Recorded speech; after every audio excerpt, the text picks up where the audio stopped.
So hey guys, welcome to study skill success. Then guys, आज की इस video में हम बात करने वाले हैं एक नए टॉपिक पर जो कि है प्राणी जगत। यहाँ पर ये पार्ट 3 नहीं, पहला ही पार्ट है। ठीक है, फर्स्ट पार्ट की बात करेंगे जिसमें हम प्रीवियस 30 ईयर के क्वेश्चंस करने वाले हैं और ये इसका फर्स्ट पार्ट रहने वाला है। इस फर्स्ट पार्ट में इस टॉपिक के हम 30 क्वेश्चंस कंप्लीट करेंगे जो कि आपके आने वाले एग्जामिनेशंस नीट 2021 के लिए मोस्ट इंपॉर्टेंट रहने वाली है। सो वीडियो को लास्ट तक जरूर देखिएगा। इसके अलावा 3 टॉपिक्स हम ऑलरेडी कंप्लीट कर चुके हैं। उन वीडियोस को अगर आपने नहीं देखा है तो डिस्क्रिप्शन में उन वीडियोस की प्लेलिस्ट का लिंक आपको मिल जाएगा, वहां से जाके उन वीडियोस को आप देख सकते हैं। फिलहाल बात करते हैं आज की हमारी इस वीडियो पर और देखते हैं आज का हमारा पहला प्रश्न। आज का हमारा पहला प्रश्न है कि पानी की सतह पर तैरने वाले प्राणी या फिर जो जीव है वो क्या कहलाते हैं।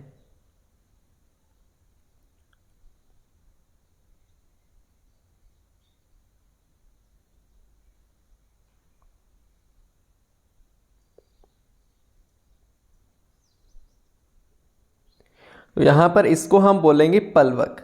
जो पानी की सतह पर निष्क्रिय रूप से तैरते हैं ना, उनको हम पलवक कहते हैं। ये अगर कोई भी जीव जंतु है तो इसे हम प्राणी पलवक कहेंगे, और यदि ये पादप है तो इसे हम पादप पलवक कहेंगे, लेकिन कहेंगे इसको पलवक ही। ठीक है, तो पलवक जो है वो इसका बिल्कुल राइट आंसर होगा प्लैंकटन। पलवक या फिर प्लैंकटन एक ही बात है। ठीक है, चलिए नेक्स्ट क्वेश्चन है, ऑप्शन नंबर ए इसका राइट होगा। नेक्स्ट आपका क्वेश्चन है, ऑर्गन नाल कोरल होता है ट्यूबिपोरा, एस्ट्रिया, हेलीपोरा या फिर फंजिया।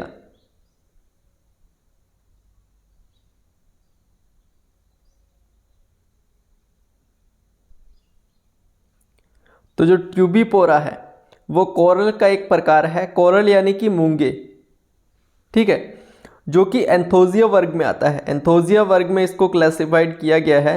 तो ट्यूबिपोरा ऑप्शन नंबर ए इसका बिल्कुल राइट आंसर हो जाएगा। चलिए नेक्स्ट क्वेश्चन है कि रेशम के कीट से रेशम का धागा निम्न अवस्था के दौरान प्राप्त किया जाता है। प्यूपल अवस्था, लार्वा अवस्था, निम्फ अवस्था या फिर वयस्क अवस्था।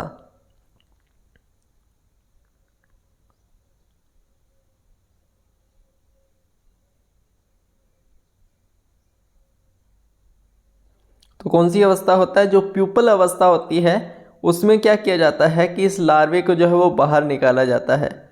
मतलब रेशम का धागा बनने की प्रक्रिया जो है वो प्यूपल अवस्था में शुरू होती है।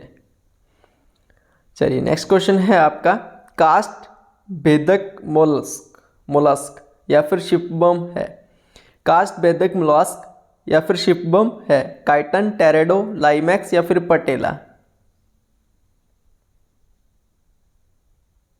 तो इसका राइट आंसर हो जाएगा ऑप्शन नंबर बी, टेरेडा यानी कि शिपबम।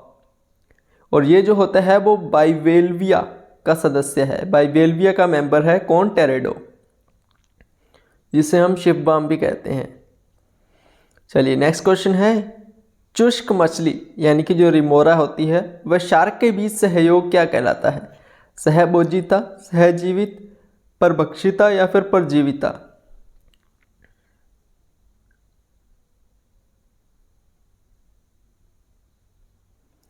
तो क्या कहलाता है? ये कहलाता है सहभोजिता, यानी कि ऑप्शन नंबर ए होगा।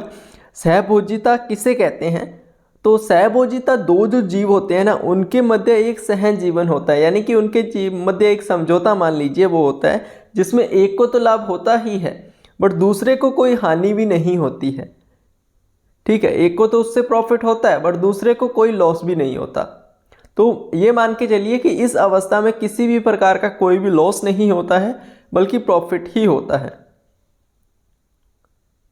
कौन सा? सहभोजिता। ठीक है, चलिए निम्न में कौन वास्तविक जल स्थल चर प्राणी नहीं है? सैलामेंडर, टॉड, कछुआ या फिर मेंढक।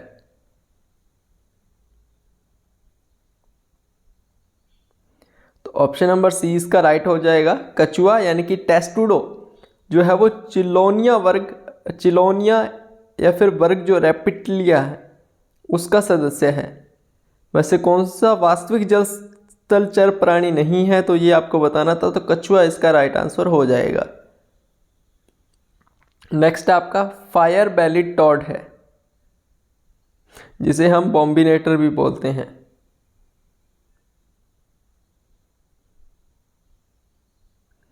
तो इसका राइट आंसर हो जाएगा डिस्कोग्लोसिस। डिस्कोग्लोसिस जो है बिल्कुल इसका राइट आंसर हो जाएगा। और ये एम्फीबिया के मेंबर हैं, एम्फीबिया। ठीक है, चलिए नेक्स्ट क्वेश्चन। नेक्टुरस है हेलबेंडर, कोंगाइल, जलीय कुत्ता, अंधाकृमि। लेकिन 90s में इस प्रकार के क्वेश्चन पूछे जाते थे छोटे छोटे। अब हम देखते हैं तो जितने ये 2 क्वेश्चन है ना, 2 के सब कुछ मिलाकर यानी कि क्वेश्चन आंसर मिलाकर इतना बड़ा तो अब एक क्वेश्चन आता है। तो काफ़ी चीज़ें बदल गई हैं। देन इसका राइट आंसर आ जाएगा आपका ऑप्शन नंबर सी, जलीय कुत्ता। जलीय कुत्ता जो है बिल्कुल इसका राइट आंसर हो जाएगा। चलिए नेक्स्ट क्वेश्चन है कि टाइफ्लॉपस है। टाइफ्लॉपस क्या है? समुद्री सर्प, ग्लास सर्प, सर्प मतलब सांप, अंध सांप या फिर घास का सांप, ग्रास सांप।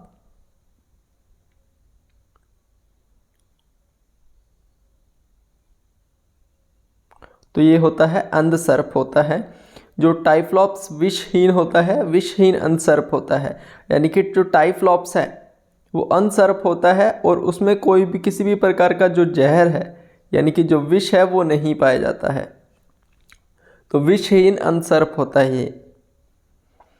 चलिए नेक्स्ट है, दोनों नर व मादा कबूतर दूध का स्त्रावण करते हैं लसिका ग्रंथियों से, उन्नत संवेद ग्रंथियों से, क्रॉप से या फिर गिजार्ड से।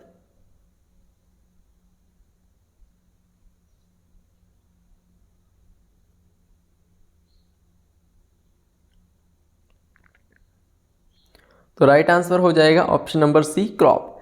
क्रॉप क्या होता है? पक्षियों में तो भोजन का संचयन करता है और उसको नरम बनाता है, जबकि कबूतर जो होते हैं उनमें दूध का स्त्रावण करता है। कौन? क्रॉप।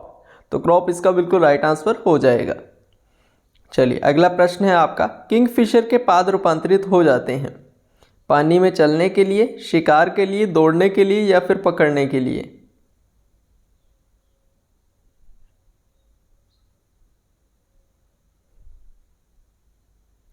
तो यहां पर राइट आंसर हो जाएगा ऑप्शन नंबर ए, पानी में चलने के लिए।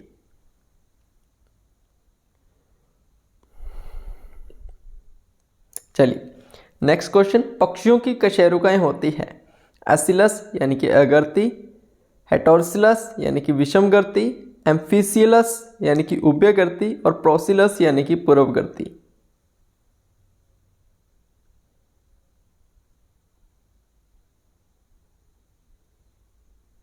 तो यहां पर right answer option number B हो जाएगा, हेट्रोसिलस विषमगर्ती।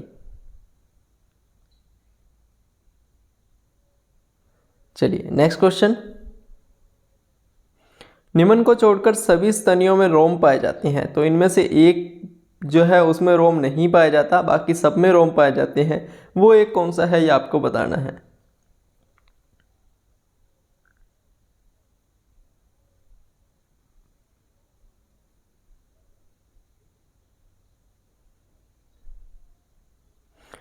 जो सिटेसीगढ़ है ऑप्शन नंबर डी। सबसे पहले तो ये मेमेलिया कैटेगरी का है। इसके जो जितने भी जंतु होते हैं वो जलीय होते हैं, जैसे कि व्हेल हो गया, डॉल्फिन हो गया। इनकी जो त्वचा होती है वो चिपकनी सी होती है और रोम रहित होती है, यानी कि इनमें रोम जो है वो नहीं पाए जाते हैं। तो सिटेसी वर्ग के जितने भी प्राणी हैं उनमें रोम जो है वो नहीं पाए जाते हैं। लेमिना प्रोपिया किससे जुड़ा है? एसिनी से, यकृत से, ग्राफियन पुट्टिकाओं से या फिर आंत यानी कि आंतर से।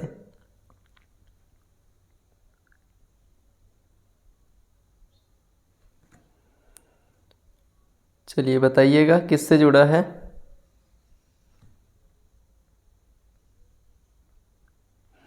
तो इसका ऑप्शन नंबर डी बिल्कुल राइट आंसर हो जाएगा, आंत यानी कि आंतर से। ठीक है, आंत इसका बिल्कुल राइट आंसर जो है वो हो जाएगा। चलिए नेक्स्ट क्वेश्चन पर चलते हैं। देन नेक्स्ट हमारा क्वेश्चन कुछ इस प्रकार से है कि वह मछली जो मच्छरों के नियंत्रण के लिए जैविक रूप में प्रयोग की जा सकती है।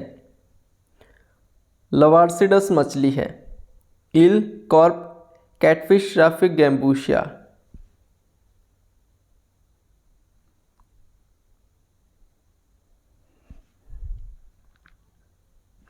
तो राइट आंसर होगा गैम्बूसिया। चलिए नेक्स्ट क्वेश्चन। जेलीफिश निम्न वर्ग से संबंधित है?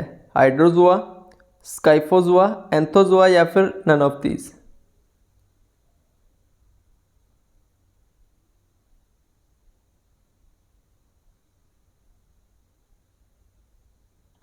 The right answer is option number B, Scyphozoa. देखिए जो जंतु जलीय होते हैं, वे जंतु जो जलीय होते हैं, घंटी या फिर छाते की जो स्ट्रक्चर वाले होते हैं, आकृति वाले होते हैं, उनको हम शाइफोजोआ कहते हैं। जैसे कि जेलीफिश, एग्जाम्पल के तौर पर हम जेलीफिश को मान के चल सकते हैं। तो स्काइफोजोआ इसका बिल्कुल राइट आंसर होगा। स्काइफोजोआ या फिर शाइफोजोआ एक ही बात है। नेक्स्ट है कि टीनिया जो द्वितीयक पोषक में किस अवस्था में पहुंचता है? अनकोस्फेर, टिस्टी सर्कस, मोरूला या फिर अंडा?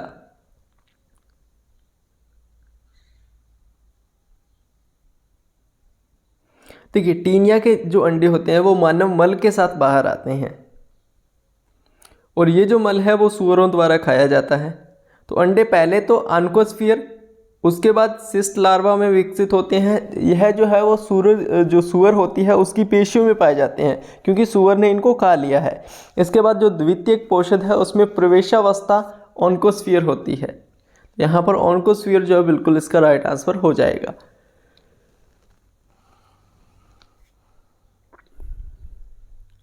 Right answer. Next question. केचुए के प्रकाशग्राही अंग स्थित होते हैं? क्लाइटेलम पर, कई नेत्रों पर, पृष्ठ सतह पर या फिर पार्श्व सतह पर?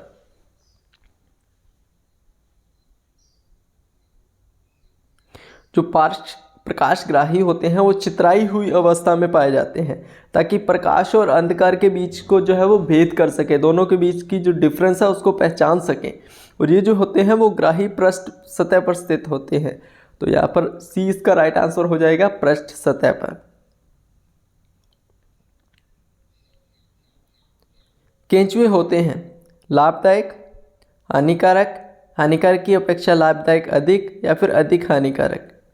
सबको पता है यार केंचुए कैसे होते हैं। केंचुए होते हैं लाभदायक, प्रॉफिटेबल होते हैं, क्योंकि केंचुए होते हैं वो मानव के लिए, क्योंकि वो मिट्टी को पोली बनाते हैं, पोली या फिर उपजाऊ जिसे हम बोल सकते हैं। और साथ ही साथ जितने भी कृमि होते हैं, पत्तियाँ होती हैं, उसकी जो है वो उर्वरता बढ़ाते हैं, यानी कि मिट्टी की उर्वरता बढ़ाते हैं। उसे प्राकृतिक हलधारी मानव भी कहा जाता है। केंचुए जो है वो इनको प्राकृतिक हलधारी मानव भी कहा जाता है।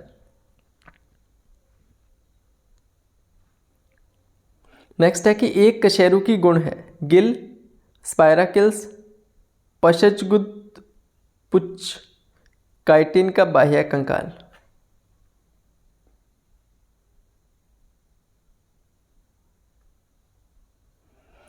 तो राइट आंसर हो जाएगा ऑप्शन नंबर सी, पशचगुद पुच्छ।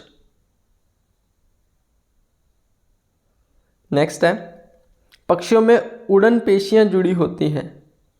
क्लेविकल से, स्टर्नमी से, स्कैपुला से यानी कि कंधे की हड्डी से, या फिर कोराकाइड से?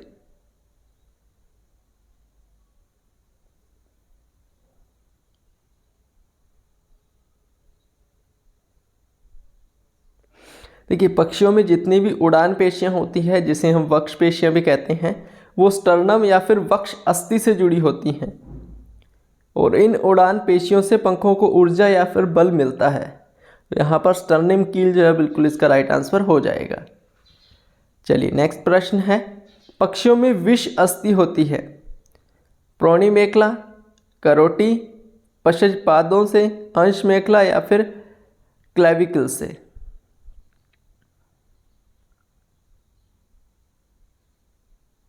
जो दो क्लेविकल्स होते हैं वो अंतर क्लेविकल से जुड़कर एक चिमटे के आकार की अस्थि बनाते हैं, जिसे विश बोन या फिर फुरकुला या फिर अच्छे विचारों की अस्थि हम कहते हैं।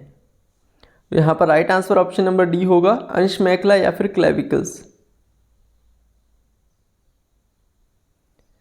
नेक्स्ट, यूथेरियंस को चिन्हित किया जाता है रोम युक्त त्वचा से, सत्य प्लेसेंटसन से, अंड जरायुजता से या फिर ग्रांथित त्वचा से। राइट आंसर हो जाएगा ऑप्शन नंबर बी, सत्य प्लेसेंटस यानी कि अपराकरण से। चलिए नेक्स्ट हमारा क्वेश्चन है, ऑन्कोस्फीयर पाया जाता है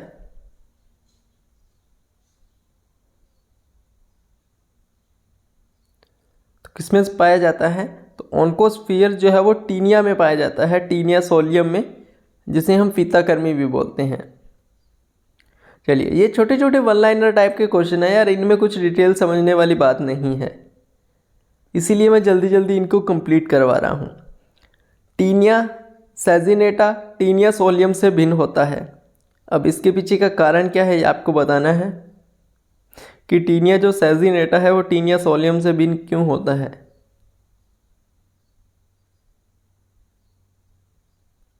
जो टीनिया सेजिनेटा है उसमें जो रोस्टेलम व स्कोलेक्स हुक्स हैं वो नहीं पाए जाते हैं। तो यहाँ पर ऑप्शन नंबर बी जो है बिल्कुल इसका राइट आंसर हो जाएगा। चलिए अगला प्रश्न है कि केंचुआ फेरिटिमा पोस्टुमा अत्यंत लाभदायक होता है क्यों? सबको पता है यार, ये मिट्टी को पॉली बनाता है, इसमें उपस्थित छिपकियों को छोड़ता है, वह कार्बनिक कचरे को मिट्टी में मिलाते हैं। बिल्कुल सही हो जाएगा ऑप्शन नंबर बी। चलिए नेक्स्ट है कि फेरिटिमा केंचुए का रक्त होता है नीला, नीला, लाल, लाल। अब इसमें कुछ डिफरेंस भी है। नीला सबसे पहले है हिमोसाइनिन युक्त कणिकाएं, उसके बाद है नीला सीमोसाइनिन युक्त प्लाज्मा, लाल हीमोग्लोबिन युक्त कण या फिर लाल हीमोग्लोबिन युक्त प्लाज्मा। तो यहाँ पर ऑप्शन नंबर डी इसका बिल्कुल राइट आंसर हो जाएगा, लाल हीमोग्लोबिन युक्त प्लाज्मा। चलिए नेक्स्ट क्वेश्चन है, गर्मियों व सर्दियों में मलेरिया पीड़ितों व एनाफिलीज की संख्या कम हो जाती है। नम एवं गर्म स्थितियों में मलेरिया का पुण्य फैलना होता है, किसके कारण होता है? तो ये होता है मच्छरों में स्पोरोजोट्स के जीवित रहने से।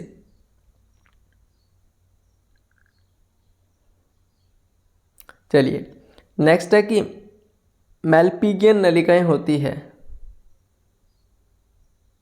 तो जो मैल्पीगियन नलिकाएं होती है वे कीटों के उत्सर्जी अंग होती हैं। देन आज का लास्ट क्वेश्चन, पेंगुइन पाए जाते हैं कहाँ पाए जाते हैं? तो पेंगुइन पाए जाते हैं अंटार्कटिका में, ठंडी जो जगहें होती हैं वहीं पाए जाते हैं पेंगुइन। तो अंटार्कटिका जो है बिल्कुल इसका राइट आंसर हो जाएगा। देन गाइज ये था आज का टॉपिक। उम्मीद करता हूँ काफ़ी हद तक आप सभी को ये जो टॉपिक है वो पसंद आया होगा। इसके आगे के क्वेश्चंस भी हम करेंगे, पार्ट वाइज सारे के सारे क्वेश्चंस को हम कंप्लीट करेंगे। सो वीडियो काफ़ी ज़्यादा इंटरेस्टिंग होने वाली है। देन वीडियो को लास्ट तक आप ज़रूर देखा कीजिएगा। एंड आपका आउट ऑफ 30 स्कोर क्या रहा वो भी कमेंट सेक्शन में कमेंट करके ज़रूर बताइएगा। ऐसी ही वीडियोस आगे भी चैनल पर मिलने वाली है, तो उसके लिए आप चैनल को सब्सक्राइब जरूर कर लीजिएगा। बाकी यार मिलते हैं नेक्स्ट वीडियो में, तब तक के लिए good luck and have a nice day.